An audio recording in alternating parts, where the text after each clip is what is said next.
드라마 얘기가 아니라 실제 있었던 이야기입니다. 제가 결혼하기 전에 저희 아버님이 처음으로 남편을 만나 식사를 하셨습니다. 남편이 아버지의 마음에 드셨던지 여러 반찬을 남편 앞에 놓으시며 자네 이것도 먹고 저것도 먹어봐 라고 말씀하셨습니다. 아버지의 따뜻한 마음에 감동한 우리 남편은 거기에 대해서 이렇게 답례하였습니다. 너도 이것도 먹고 저것도 먹어. 남편의 이 말에 눈이 휘둥그레지신 아버지가 남편 얼굴을 빤히 쳐다보시면서 할 말을 안 하셨습니다. 그냥 꾹 참으시고 가만히 계셨습니다. 자기가 지은 죄를 알지도 못하고 맛있게 먹는 남편을 빤히 쳐다보시던 아버지가 이번에는 맥주 한 잔을 권하셨습니다. 더욱 신이 난 남편은 그 맥주잔을 한 손으로 덥석 잡고는 몸을 돌리지도 않은 채 아버지 앞에서 단숨에 그 잔을 비웠습니다. 체면과 예의를 따지시는 저희 아버님이 화를 꾹꾹 참으시느라 얼굴이 불그락 푸르락 해지셨는데 그래도 저희 아버님은 이것 참 하시며 말씀을 꾹 참으셨습니다. 그러면서 저에게 내가 앞으로 참 힘들겠구나 하고 말씀하셨습니다. 아버지는 남편이 미국에서 태어난 2세지만 한국 부모 밑에서 자랐으니까 당연히 한국 언어와 한국 문화에 익숙해질 거라고 생각하셨는데 막상 당해보니 그런 게 아니라는 것을 눈치채셨습니다. 그래서 남편의 그런 수준을 파악하신 아버지는 지금 버릇없게 구는 남편을 따끔하게 혼내거나 이 일을 가르치고 싶은 마음을 꾹 참으시며 아무 말도 안 하신 겁니다. 저희 아버지의 그런 마음이 오늘 바로 공과 12절 아직 내가 너희에게 할 말이 많으나 너희가 지금은 감당하지 못한다라는 말씀과 잘 이어집니다. 오늘 공과 본문의 배경인 마지막 담화는 요한복음만의 독특한 것으로 제자들과 요한복음 공동체가 예수 죽음이란 엄청난 사건을 어떻게 받아들이며 새롭게 거듭나느냐에 대한 이야기입니다. 이 담화의 한 부분인 오늘 본문을 살펴보면 주제는 12절, 예수와 제자들의 서로 다른 차원의 생각입니다. 따라서 본문이 풀어야 할 문제는 이 단단한 벽과 같은 생각의 차이를 어떻게 해결할 것이냐입니다. 본문은 이에 대한 답으로 진리의 영을 제시하며 13, 14, 15절에서 다음과 같이 전개합니다. 첫째, 예수의 떠남이라는 사건은 보이지 않는 진리의 영을 오게 한다.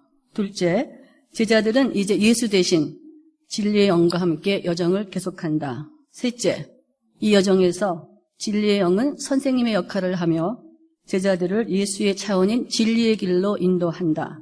넷째, 진리의 영은 자유로 말하지 않고 예수에게 들은 것을 전해주며 예수를 영화롭게 한다. 다섯째, 예수의 것이 바로 아버지의 것이다. 이렇게 전개된 설명들은 진리의 영과 제자들과의 새로운 관계를 통해 하나님, 예수, 제자들이 진리와 사랑 안에서 서로 하나가 된다는 큰 주제를 암시한 채 본문은 끝이 납니다. 그러나 지금부터 저의 질문은 시작됩니다. 예수가 제자들에게 알려주고 싶었던 모든 진리는 구체적으로 무엇을 말하는 것인지, 지난주일과 오늘에 이어서 철수 집사님이 언급하셨던 진리의 영은 어떤 식으로 우리 삶에 구체적으로 나타나는지, 예수 그리고 하나님을 영화롭게 하는 삶은 무엇인지, 천인합일, 하늘과 사람이 서로 하나 된다는 게 정말 가능이나 하는 것인지, 이런 질문들이 머리에 떠오르지만 하나같이 구름처럼 막연한 것이기에 그냥 딜릿해보고 싶은 마음이 생겼습니다. 그러나 구슬이 서말이라도 깨어야 보배가 된다는 속담이 있습니다. 이에 대해 성철 스님은 보물이 있다면 보물찾기 놀이를 하라고 합니다. 그 찾는 놀이 과정이 보물과 다르지 않다고 말씀하셨습니다. 이에 힘입어서 심각한 질문이 놀이라고 생각하니까 한번 놀아보고 싶은 마음이 생겼습니다. 요한복음에서 예수가 말하고자 하는 진리는 여러 다양한 방식으로 표현되지만 결국 oneness, 하나라는 뿌리의식으로 요약이 됩니다. 이 뿌리의식은 나와 하나님의 관계로 내가 누구이냐를 묻는 정체성의 말입니다. 이 진리는 예수나 제자들이 모두 한 뿌리인 하나님으로부터 나왔고 서로가 서로를 이어주는 사랑의 관계 맺음을 통해 하나가 된다는 가르침입니다. 함석헌 선생님은 이 가르침을 하나의 바퀴에 비유하며 이렇게 설명하셨습니다. 즉 하나님으로 대변되는 진리와 사랑은 하나의 바퀴로, 진리는 바퀴살이고 사랑은 바퀴채라고 합니다. 이 둘은 서로 하나가 없으면 존재하지 못합니다. 이 둘은 그리고 보이지 않는 중앙의 축에서 나와 볼 수 없는 중앙의 축을 하나님을 볼 수 있게 해준다고 말씀하십니다. 이런 진리가 예수가 떠난 후에 진리의 영을 통해서 알려집니다. 예수는 니고데모에게 영은 바람 같아서 그 실체를 알 수 없다고 합니다. 그러나 바람은 스치고 지나간 그 대상에 남긴 흔적으로 알 수 있듯이 진리의 영도 진리가 깃들며 남긴 흔적으로 알 수 있습니다. 진리의 영은 이렇듯이 진리가 깃든 흔적이 있는 사람들, 즉 진리를 깨우치며 체험한 사람들에 의해 그 실체를 드러납니다.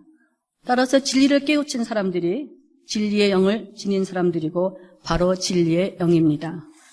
이런 사람들이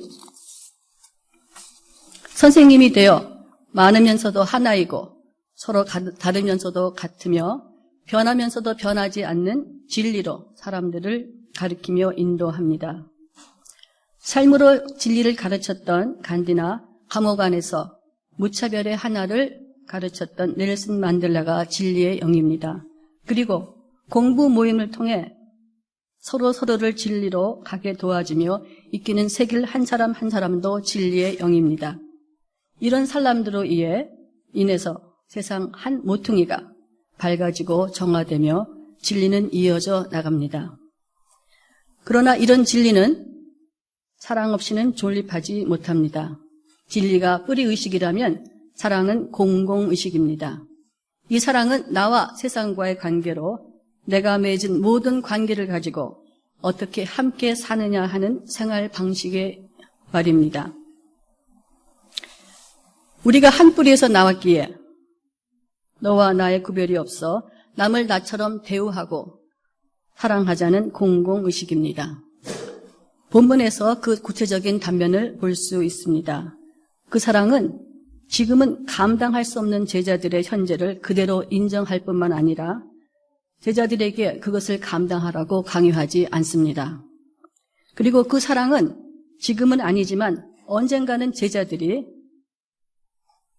그런 것을 감당할 수 있도록 진리의 영을 통해 이끌어줍니다. 또한 이 사랑은 힘 있는 자가 약한 자의 입장에 서서 약한 자를 섬기며 키우는 공공의식입니다. 바로 제 아버지가 아무것도 모르는 우리 남편에게 보여준 사랑입니다. 그러나 이와는 달리 사랑이라는 이름 하에 폭력적인 사랑도 있습니다. 제가 어렸을 때 사촌 오빠가 제가 말귀를 못 알아듣는다고 돌대가리라고 하며 꿀밤을 때린 적이 많습니다. 그래서 저는 그 오빠를 아직도 안 봅니다.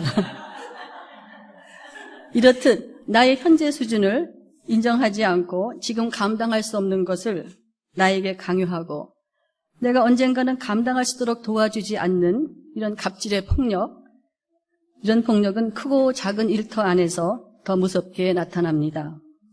경력, 학력, 지위, 부를 지닌 힘 있는 사람들이 갑이 되어 그렇지 않은 힘없고 약한 사람들을 착취하며 더 번영합니다. 그런 생활 방식이 점점 상식이 되어서 아메리카 퍼스트를 외치는 트럼프 현상이 사라지지 않고 계속되고 있는 이 세상에서 과연 이런 진리와 사랑이 설 자리가 어디인지 그리고 가능한지 질문이 다시 떠오릅니다. 보물은 찾았는데 어디에 어떻게 사용할지에 대한 질문이 다시 나온 것입니다. 제가 장로교 출신입니다. 그래서 장로교 교리문답을 공부했더니 장로교 교리문답 1조는 사람의 제일 목적이 하나님을 영화롭게 하며 그를 영원토록 즐거워하는 것이라고 명시하고 있습니다. 하나님을 영화롭게 하는 삶이란 무엇일까요? 그것은 바로 하나님의 존재와 하나님의 사랑을 기억나게 하고 생각나게 하는 사람들의 삶입니다. 불의의식과 공공의식이 있는 사람들이 펼치는 헌신의 삶을 말합니다. 바로 이런 사람들 안에서 천인합일, 하나님과 하나가 되는 것이 이루어지기에 그들의 삶의 자리가 바로 천일합일이 이루어지는 가능성의 공간이 됩니다. 찾은 보물을 어디에 어떻게 써야 하는지 조금씩 윤곽이 드러나며 또한 지극히 작은 것에 충성하라는 말씀도 생각이 납니다. 그런데 우리가 찾은 보물이 상식이 아닌 세상에서 그 보물과 함께 산다는 것은 다르게 산다는 것을 의미합니다. 영문학자이며 수필가인 장영희 교수는 절름말이로 평생을 살으셨습니다. 그분에 따르면 다르다라는 것은 한 공동체 안에서 이질감, 소외감, 부조화를 일으키고 소위 왕따 당할 수 있는 계기를 가져온다고도 합니다. 왕따 당해보셨습니까? 안 당해보셨어요? 저는 안경을 썼다고, 또 공부만 하는 꼴통이라고, 유학 가서는 영어 못하는 작은 동양 여자라고 왕따를 당해본 쓴 경험이 있습니다. 그런데 돌이켜보면 예수도 왕따의 인생을 살으셨습니다. 그러기에 아마도 예수는 아프고 무시당하고 내버려진 힘없는 이런 약자들을 한 사람 한 사람에게 다가가 그들 인생의 사랑과 진리의 흔적을 남기셨습니다. 강력하고 힘센 로마 제국은 흔적 없이 사라졌지만 한 인간 예수는 그가 남긴 이 사랑과 진리의 흔적으로 여지껏 살아 있습니다. 이렇듯 사라지거나 살아남는가의 여부는 그 대상 안에 있는 오랜 시간의 흐름에도 교란되지 않는 가치로서의 진실과 사랑의 흔적에 달려 있습니다. 다르게 생각하고 다르게 산다는 것은 용기를 필요로 합니다. 그리고 이는 지극히 작은 것에서부터 시작합니다. 나로부터 시작합니다. 내 삶에서 내가 할 수 있는 작은 일에서부터 시작합니다.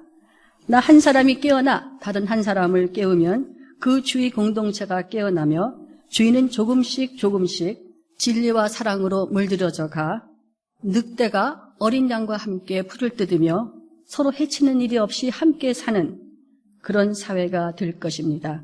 이는 다르게 생각하고 다르게 사는 사람들이 있어야 가능한 사회입니다.